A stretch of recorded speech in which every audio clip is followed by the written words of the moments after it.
Who am I here with today? Who am I here with? You already know. Yeah. I'm from Broward County. You're from Broward County. Yeah. What's it mean to represent our county together? You already know. Yeah. You're one of the biggest in the game. Someone's watching this. They want to get to where you're at. How do they do it? You already know. Yeah. And you made millions of dollars over the last couple of years. What's the best advice about money you've learned? You already know. Yeah. A little kid's watching this at home. They don't know what they want to do in the future, but they want to figure it out. How do they do it? You already know. Yeah. And where can they find you online, man? You already know. Yeah. Thank you so much, man. Dab me up really quick. Yeah. Appreciate your time, bro. Thank you so much. Appreciate you. Come on, boy. Just get a picture really quick. What was it like being around Kodak Black? Cause I know. Oh, he playing on everybody. So he ain't okay. So you don't think Kodak was really on drugs like that? You don't know, hard, cold motherfucking drugs. They got him laying in the streets. How when he was sitting in the street, man, that nigga playing, homie. Yeah. And he doing it amongst the people. So he blessing people, but playing, man, yeah, homie. But because he can't do that. Man, let me stop talking, man. I'm trying to fall back in love with perks and promethazine, man. I don't know. Trying to fall back in love with it. That first one. Yeah. I don't know why, so because I never methamphetamine. That's why I am. Yeah.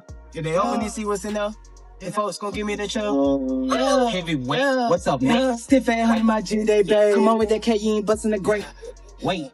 Come on, walk in the beat, walk in the beat, walk in the beat, walk in the walk in the beat, walk in the beat, walk in the beat, walk in the You ask for a number, she gave you an email. Like the cream of the way the tree said, okay, I'm catching you. Got it, I'm fucking hard to caliber. Entrepreneur, they can put me on shark. Ain't even nothing to think about. That's an M. One song. One song. Man. For 16. And like, is what the fuck? Oh, man, I understand the value of $1. Right. Yeah, $100 still $100. A band still a band. Homie. $1 million fucking dollars, bro, to do a song with a nigga who like, I don't even know the niggas he told on. We're in on it. And I ain't even from over there. Niggas some shit like, nigga, that's y'all rap. Like, I know only nigga squeeze this nigga out some cheese, homie. Yeah. I know so do some shit like, y'all ain't finna do nothing. Y'all ain't even squeeze a nigga out some money.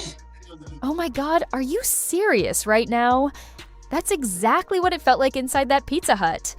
What was supposed to be a quiet food pickup turned into a moment that had the entire internet debating survival instincts, fandom, and whether rappers can even grab dinner without risking their lives. Because when Kodak Black walked into that restaurant on February 15th, 2026, nobody expected it to become a viral flashpoint. And for a few seconds, it almost turned into something much worse. Let's rewind. It was late, nothing unusual. Kodak Black walked in casually, dressed down, no flashy entrance. Right beside him was Miranda Johnson, the mother of 2 of his children. No security circus, no cameras from his team, just a man picking up food. Then the cashier looked up, and everything changed. Oh my God, oh my God! The employee instantly pulled out a phone, recording, excited, overwhelmed. In most celebrity encounters, that moment leads to smiles. Maybe a quick selfie, maybe a laugh. But Kodak Black didn't smile. He didn't lean in. He stepped back. And then he turned toward the door. Food forgotten. Order abandoned. He was ready to leave. And if you're sitting there thinking, it's just a fan with a phone, you're missing the bigger picture. Because in hip-hop, a phone isn't always just a phone. It can be a location tag, it can be a live broadcast, it can be a signal to the wrong person at the wrong time. And Kodak Black knows that better than most. The cashier realized instantly they had messed up. The tone shifted from hype to panic. Kodak, I love you, bro. I'll serve you food, I promise. There was real fear in that voice. No danger, fear, regret fear. Kodak Black paused, looked back, and after a few seconds that felt like minutes, he returned to the counter. He finished the order, dapped the cashier up, took photos, left peacefully. On the surface, it looks like a funny viral clip. But it wasn't about pizza, it was about survival. And to understand why Kodak Black reacted that way, you have to go back to where it all started. Long before the fame, long before the plaques. Back to Golden Acres in Pompano Beach, Florida.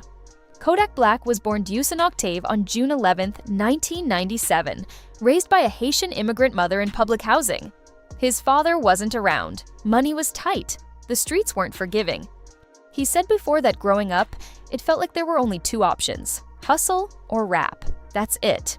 By middle school, he was already dealing with arrests, expelled in 5th grade, moving through a system that didn't exactly hand out second chances. But music stuck.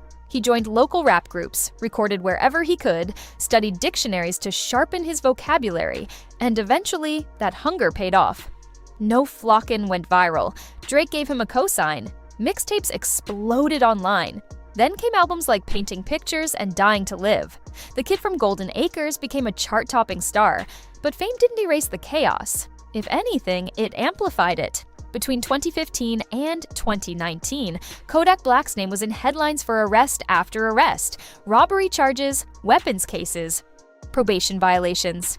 In 2019, federal weapons charges led to a 46-month prison sentence. It looked like his career might be over. Then, in January 2021, something wild happened. Donald Trump commuted his sentence. 10 months served, freedom restored. It felt unreal, but freedom didn't mean peace. Legal troubles continued in the years after. Traffic stops, pill-related charges, probation hearings. Courtrooms became almost as familiar as studios. And when you live like that, when your life swings between red carpets and court dates, you develop instincts, fast ones. Instincts that say, don't linger when something feels off. Instincts that say, if someone starts broadcasting your location, move. Now add another layer. Standing next to him in that Pizza Hut was Miranda Johnson. Their relationship had been messy. Custody filings, public allegations, court tension, social media noise. By late 2025, those legal disputes were settled, parenting plans agreed upon, lawsuits dismissed. Seeing them together in early 2026 wasn't just random. It signaled progress, growth, co-parenting peace, but the internet doesn't pause for healing. It reacts. Within 24 hours, the video was everywhere. TikTok, X, Instagram, YouTube Shorts. Some people laughed, called it comedy gold, said Kodak Black handled it like a pro. Others weren't laughing at all, because the shadow hanging over the clip had a name. PNB Rock, September 12th, 2022. Roscoe's Chicken and Waffles in Los Angeles. A normal lunch turned into tragedy. Location exposed. Robbery escalated. Shots fired. He didn't make it out. The suspects were later convicted. Justice, technically, was served, but that loss sent shockwaves through hip-hop. It changed how artists move. It made casual outings feel calculated. And Kodak Black publicly referenced that tragedy before.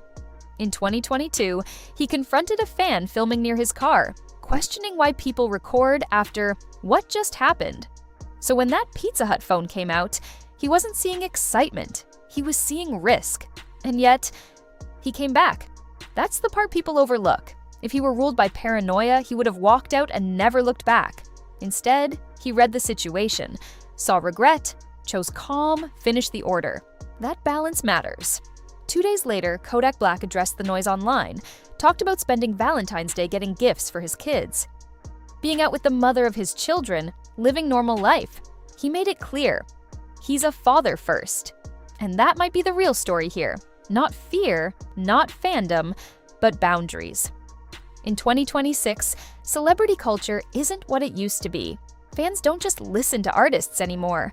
They follow them in real time. They track flights. They decode Instagram captions. They zoom in on reflections in mirrors. Parasocial relationships have blurred the line between admiration and access, and sometimes people forget that access was never actually granted, but admiration can turn into intrusion fast.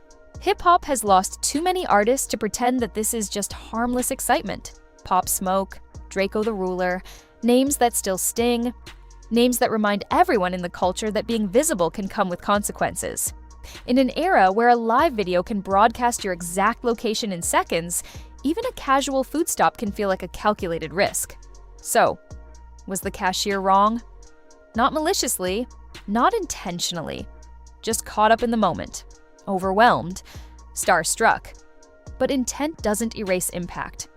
Was Kodak Black overreacting, given his history, given hip-hop's history? Probably not. Because when you've survived shootings, prison, constant headlines, and a justice system that seemed determined to test you at every turn, you don't gamble on small risks. You don't assume every camera is harmless. You don't wait to see how things play out. You assess, you move, you protect. And maybe that's the uncomfortable truth people don't like to sit with. Fame looks glamorous from the outside, chains, cars, private jets. But behind that shine is constant awareness, constant calculation. For some artists, peace isn't about luxury. It's about making it home safely after something as ordinary as picking up dinner. But for some artists, even ordering pizza requires strategy. The Pizza Hut clip wasn't shocking because of what happened. It was shocking because of what could have happened. And in a genre where too many stories end in memorial posts instead of new albums, that distinction matters. So next time you see your favorite rapper in public before you pull out your phone, ask yourself something simple. Is this moment worth more than their peace? Because for Kodak Black, that night wasn't about going viral. It wasn't about clout. It wasn't about being the center of a trending topic. It was about going home. And in 2026 hip-hop, sometimes that's the biggest win of all. The headlines will always zoom in on the loudest part of the story. The comments will always split into sides. One group calling it paranoia, the other calling it self-preservation. But the deeper story isn't about who won the interaction. It's about awareness. It's about boundaries. It's about recognizing that fame doesn't cancel fear. It just masks it behind chains, luxury cars, and viral moments. From the outside, celebrity life looks untouchable. But inside that spotlight, every public move can feel calculated. Every camera can feel like exposure. And every exposure can carry risk. So the next time a clip like this floods your timeline, pause for a second. Ask what you're not seeing. Because sometimes the smallest viral moments carry the biggest realities. If you want more breakdowns like this, real context, real conversations, no surface level takes, make sure you subscribe and turn on notifications. We're just getting started. Drop your thoughts in the comments. Was he protecting his peace? Or was it an overreaction? Let's talk about it. And I'll see you in the next one. Like and subscribe the channel. Thanks for watching full video.